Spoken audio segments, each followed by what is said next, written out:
starting the marriage, parenting, and family series this week, and I've been really excited to start this series and talk about some of the things I don't feel like I hear a lot of people talk about. I mean, marriage and divorce is coming up first, and I know people do talk about that, but I'm talking about other um, topics for parenting. So, what I'm hoping to give you in this series is a well rounded podcast series on all of the above: marriage, divorce, family, parenting, all of that. And while some of you might not be thinking of marriage or might have been married for a few years, maybe you don't have kids or, your kids are grown and out of the house. I think I have a wide range of audience.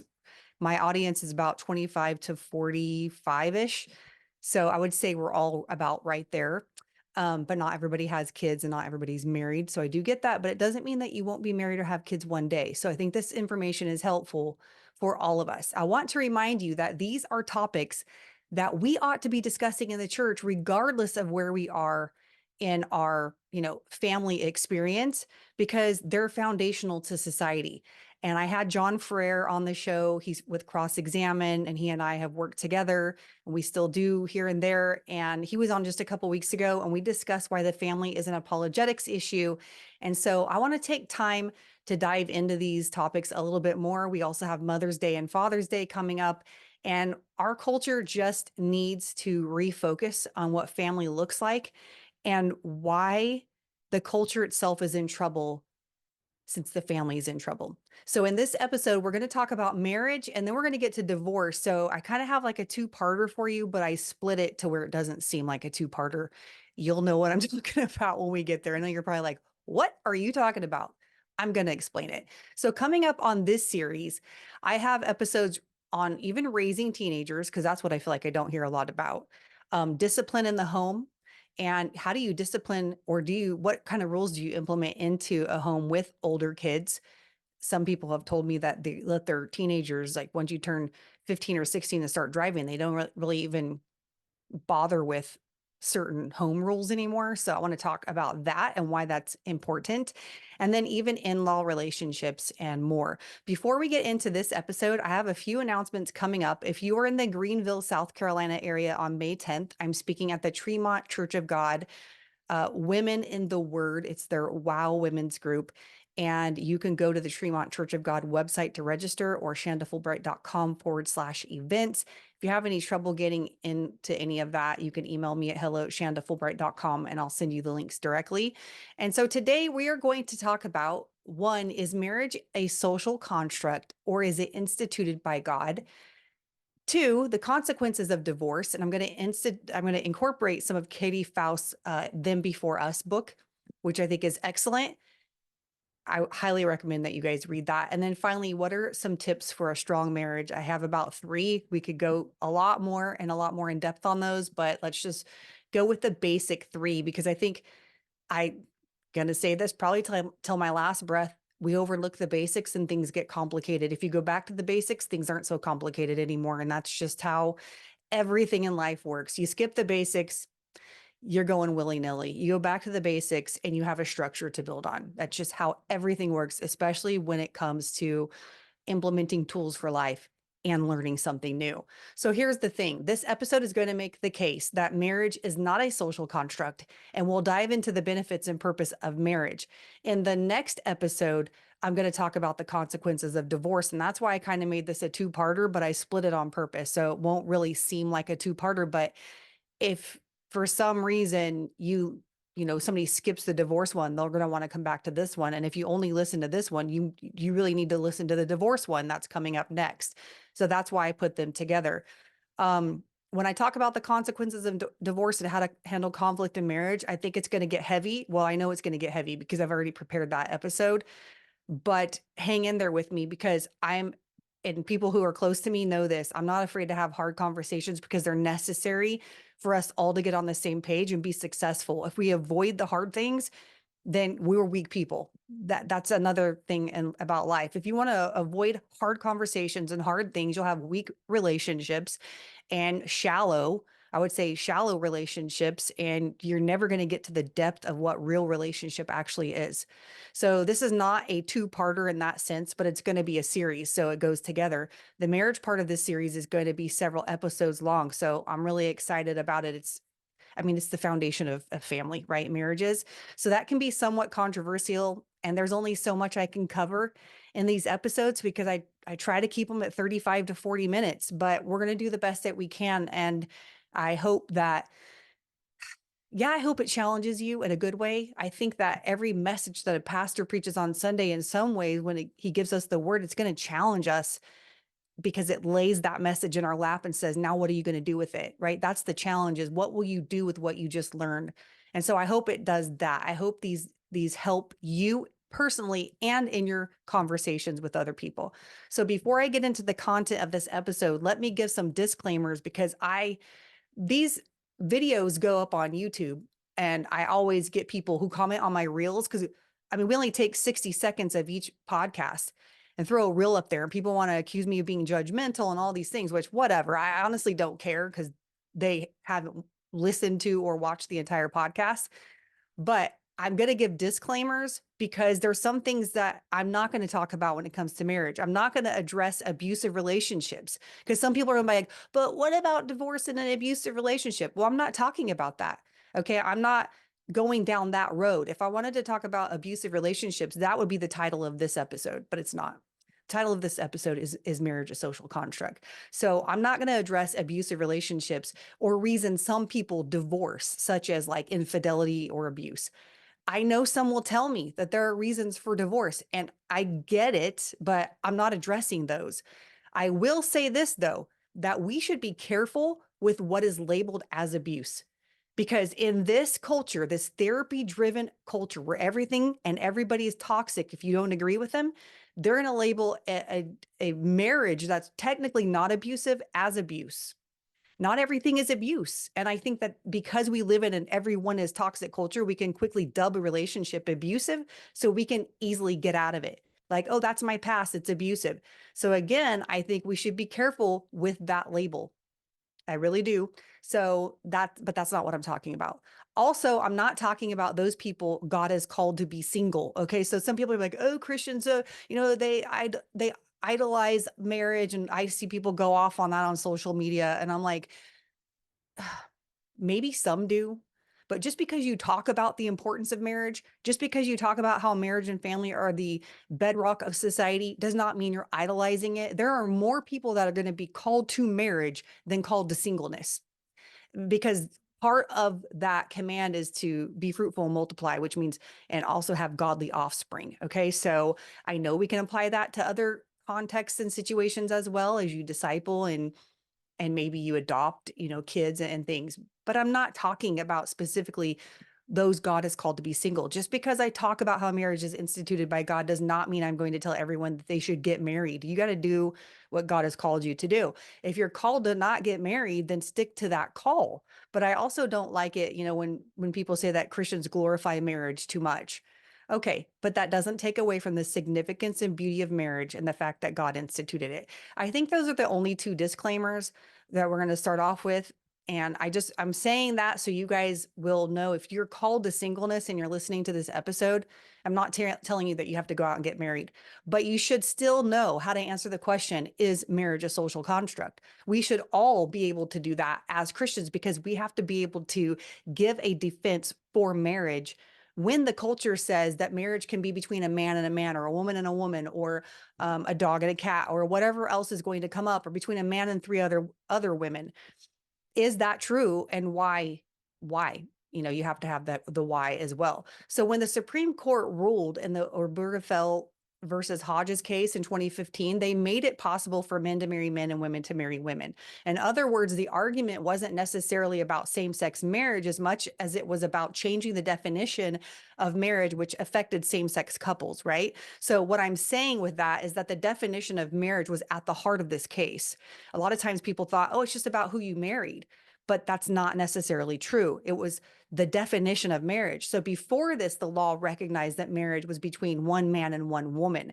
And then it was not legal for one man to marry several women or vice versa. Okay. Or it's still not. This led to other arguments, though. For example, people wanted to know, what's the big deal about a man marrying another man? If they're in love and they want to file taxes together or be on each other's health insurance, what do you care? Stay out of my bedroom and worry about what's going on in your own, is what people were saying. And many Christians were like, yeah, you're right. That's a great argument. Let's just give them this one thing. We'll concede. But Christians were forgetting one thing: you don't get to change the definition of marriage. The Bible shows us where marriage was instituted by God in Genesis 2:23-24. Adam said, "This is now bone of my bones and flesh of my flesh. She shall be called woman, for she was taken out of man. For this reason, a man will leave his father and mother and be united to his wife, and they will become one flesh." So remember, before the fall, God said something we need to take notice of. He said it's not good for man to be alone. Everything else was good. This was before the fall. It was all good. All of creation was good, but life without the woman was not good.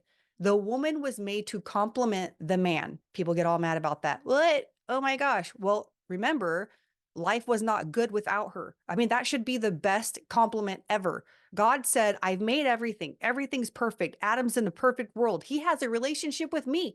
I'm the one who comes down and talks to Adam every day, but that's not good because Adam's still alone. And so he made female. I don't know why people get so angry about that, because that itself is a compliment for the woman. We see God's design for creation was male and female. In fact, male and female animals were taken on the ark so they could procreate. And then God made humans in his image, male and female. He created them, Genesis 1:26-28. To say that God designed marriage any other way is inserting your own ideas into the text. The Bible tells us they are no longer two, but one. There is a oneness in marriage, especially through the act of sexual intimacy, but they are joined together like two are yoked together in life, carrying each other's burdens, going in the same direction, and moving in stride with each other. And so we'll talk about conflict soon, but for now, visualize this design for marriage as Paul also instructs us not to be unequally yoked in 2 Corinthians 6:14. You are a partner in life. You move together. You move at the same pace. You bear each other's burdens. You bear the burden together, and you are one. The Bible tells us about the order or role of each partner in the marriage. Christ is the head of the husband, and the husband is the head of the wife.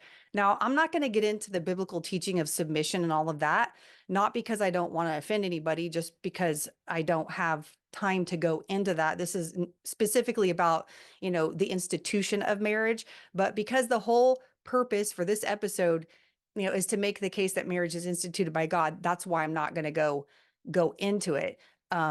The roles and submission and things. I have talked about that before. You could scroll down in the list of podcast names. Albert and I talked about it early on when I started the podcast. So there are things in there, but good, solid, and healthy marriages act within these roles of Christ being the head of the man and the man being the head of the woman. It just means that we know our roles. If Christ is the head of the man and the man submits to Christ, as the Bible tells us that he should do in Ephesians, the husband will love his wife as Christ loved the church and gave himself up for her. The husband bears the responsibility of his family. God will come to the husband first and ask him to give an account for how he treated his wife and how he stewarded his family. Genesis 3 shows us that God first went to Adam, and Adam had to answer for his sin before Eve ever did. And technically, she's the one who reached for the fruit first and then gave to her husband who was with her. But God did not bypass Adam and go to Eve and say, why did you listen to that serpent? He went straight to Adam. The point here is not to just say marriage is instituted by God, the end. It's to show that within the biblical definition of marriage, there is oneness. There are roles. There is submission to Christ and submission to the husband. And by the way, since women have to submit to their husband, according to scripture, the man is also having to submit. He's having to submit to Christ.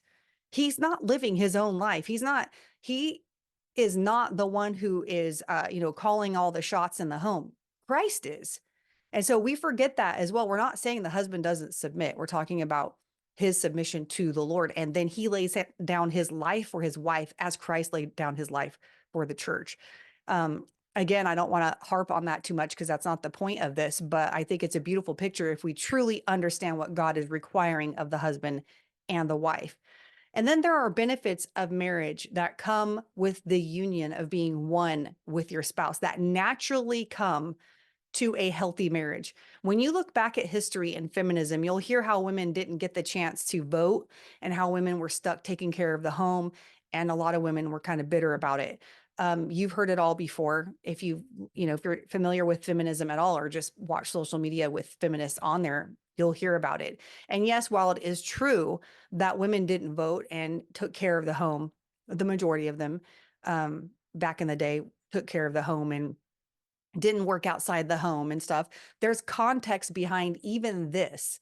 And the biblical definition of marriage had benefits for women that we don't often hear about. So let me give you another disclaimer for this part of the episode as well. First, I'm not saying that women shouldn't have the right to vote, but I will tell you the reason for this as we go along. The reason women did not have the right to vote. That's what I'm going to tell you.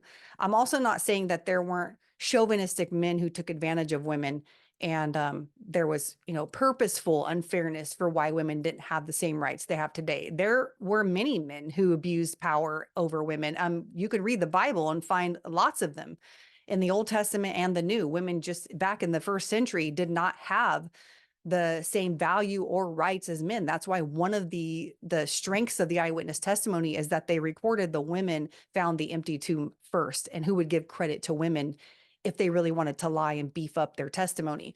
So that's one reason. So I'm not saying that that's not a reality. I'm sure it was difficult to be catcalled and other things back in the day, especially with what we see depicted. I'm sure it was for those who were, had a chauvinistic husband who were like, make my food and, cook my dinner and clean up my house and do all this for me like a servant. That is not the ideal marriage that the picture that the Bible paints for us.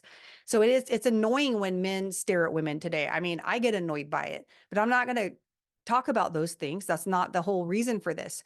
That's not the point of this episode. If you've listened to me long enough, you know I'm not a feminist. And if you haven't listened to me for very long, let me just say I'm not a feminist. Feminism doesn't speak for me. What I really want to highlight here are the benefits of marriage. And for that, we'll have to dig into a little bit of history and the Bible. So it was in August of 1920 where women were granted the right to vote in the US. Before this, men voted, but the man's vote represented the entire family. So it wasn't as though the woman did not have a say in the vote. She just didn't cast her ballot with the votes that were being counted until the states ratified the 19th Amendment, giving women the right to vote. We've been told our entire lives that women didn't have the right to vote, as if she had no say in the matter, in political matters. But what this shows is that society placed a higher value on marriage and family then than it does today, because the husband and wife or the family would get together and talk about the politics, and then the husband's vote represented the family. We live in a society that is all about expressive individualism today, individualism and autonomy. And what we have to ask is, where does that fit in with marriage? Am I my own independent woman, yet married and have children? I mean, I guess it depends upon what you mean by independent, right? Independent from my husband? No. Independent from my family? Absolutely not. Everything that I do within the home and outside the home is with them in mind. Every job I've taken, because it depended for me to take that job, it depended upon how many hours it required of me to be outside my home. It was more important for me to say, what is this going to require of me that will affect my husband and affect the upbringing of my children? And I passed on a lot of full-time teaching positions and contracted positions that could have supplied our medical, that could have supplied benefits, that could have supplied a monthly paycheck throughout the whole entire year. But instead, I took uncontracted positions, worked an hourly rate with my certification so I could be there for my family. So was I independent? Sure, but not independent from my wifely role or my motherly role, because it was more important to me. So it depends upon what we mean by that. And when God instituted marriage and the two become one flesh, that means they are in unison. I'm very opinionated when it comes to politics, very opinionated. This is not a political podcast. so I don't talk about it a lot here. But my husband and I talk politics and policies almost daily, and we do it in our home with our kids. We are always, all of us, discussing what we're listening to, podcasts, what's going on in the culture. Um, that is just the way our home works. We talk about religion and politics all the time. We're in agreement about the candidates that we vote for. And if for some reason my husband had to go and vote on our family's behalf because, let's just say women didn't have the right to vote today, I would take no issue with it because we are in harmony over our politics. Now, I understand that that's not how it is over with everybody's home and everybody's marriage. But for the most part, that's what it looks like when you're one. You think the same, you're moving the same, you talk things over, and you have the same views and values that transfer over into every area of life. So we are in harmony over our religious beliefs. We are in harmony over how to raise our kids. We are in harmony over the rules we set for our household. We are in harmony over our finances. I know that's not the same, like I said, with couples, even if you have the same worldview. And if you don't, then you're going to naturally conflict anyway. But again, you have to ask about what is the purpose of marriage? And we're going to get to the purpose of marriage soon and the conflict soon. But for now, we're talking about the benefits of marriage and being one and moving together in partnership with somebody over every area of your life is a blessing. One of those benefits is the protection of women and children. When women have a good husband, a godly husband who is strong in the Lord and submitting to God and his will, he will love her like Christ loved the church, and he will do all things for the benefit of his family because that is what God instructs him to do. All throughout history, women and children have always been the most vulnerable of society. So no matter what the culture tells you as far as being an independent woman and not needing a man, the statistics show the reality of that statement. And what you see is that that's not true. There are higher dropout rates, drug abuse, depression and anxiety in young children, poor grades, poor relationships with others. And when the father is not present in the home, that's what you get. There's higher rates of poverty and higher rates of suicide with the absence of a father. So tell me again how marriage and family are bad for kids, because that is not true. It is not bad for kids, and men are needed. Marriage, the way that God has designed it, protects women and children and stabilizes the home. And as a result, it stabilizes society. There are practical benefits to marriage as well. Financially, you'll have the benefit of putting your resources together and planning for the family. My husband and I, we've dreamt together, we've planned together, we still do. We ask each other, what do you want your life to look like as we move forward together? We've lived in a travel trailer and dreamed about our first home. We were poor together and we worked hard together. And my kids don't have a clue what life was like in our early years because we fought our way out of that together. And it wasn't a difficult fight because we walked together, bearing each other's burdens and dreaming together and planning together. And actually, it was fun. It was a lot of fun. I want my boys to marry young. Um, I hope that they do because I see that there's benefits to that. I want them to be, I want them to say, oh, we didn't have a lot when we first got married. That's okay. It's okay to rough it when you get married. It's okay to live in an apartment. It's okay to, have to live in a mother-in-law home behind your parents. It's okay to get a travel trailer and park it in the yard of your family member and say, hey, can we stay here and save up for our nest egg? That's okay. And when they look back, they're probably going to say, remember those early years? That was so fun when we worked together and we dreamt about our first home and we really saved it. But life was easy then. I want them to dream with their wives. I want them to work hard with their wives because, as Solomon says in Ecclesiastes, two are better than one because when one falls down, he has someone else to lift him up. What a shame when one falls down but has no one else to lift him up.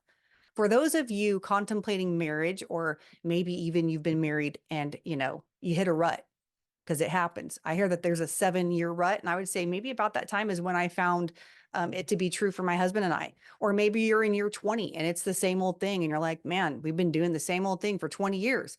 Let me tell you this: marriage isn't only good for you, it makes you good. Marriage reminds me that it's not only about me. Marriage reminds me that I have another person to think about and sacrifice for. This life isn't only about how I feel, but how I make the one I chose to live it with feel forever. When you stood before your husband and God and you took your vows, You said them before God, even if you don't think it was a vow before God, because to God, marriage is a covenant. Jesus said, therefore, what God has joined together, let no man separate, who is referring to the man and the woman becoming one flesh. Marriage makes you better because you learn to give a little of yourself up when you want to make the other person happy. And if you have a good spouse, he will do the same. Less and less people want to get married. And when they do, it's usually later in life. The average age of marriage in the US is around 31 years of age. More people have sex outside of marriage now, and they don't see the need to get married. That whole saying, why buy the cow when you can get the milk for free, is true. It is so true. And I'm going to sidestep here because even though sex and marriage, they go together and it has everything to do with each other. Ladies, when you give yourself without a commitment, when you give yourself to another man, you're lowering your self-respect. You're saying, this is what I have to do to get a man's love. And that is not true. The benefits of marriage used to be because sex, economic stability, family, it all came with it, but not anymore. So, of course, people get married later in life, but that comes with a lot of baggage the older you are and the longer you wait and the more partners that you have and then decide to get married. Think about that as you look to, the relationships that you have now. The main question of this episode is marriage a social construct or is it instituted by God? And for that, you have to ask what the purpose of marriage is. God told, Albert, God gave humans the command to be fruitful and multiply. Societies are built on strong families. George Barna, researcher at Arizona Christian University and author of the American Worldview Inventory, which you guys hear me cite a lot, says that you can tell a lot about where a society is headed by looking at what they believe.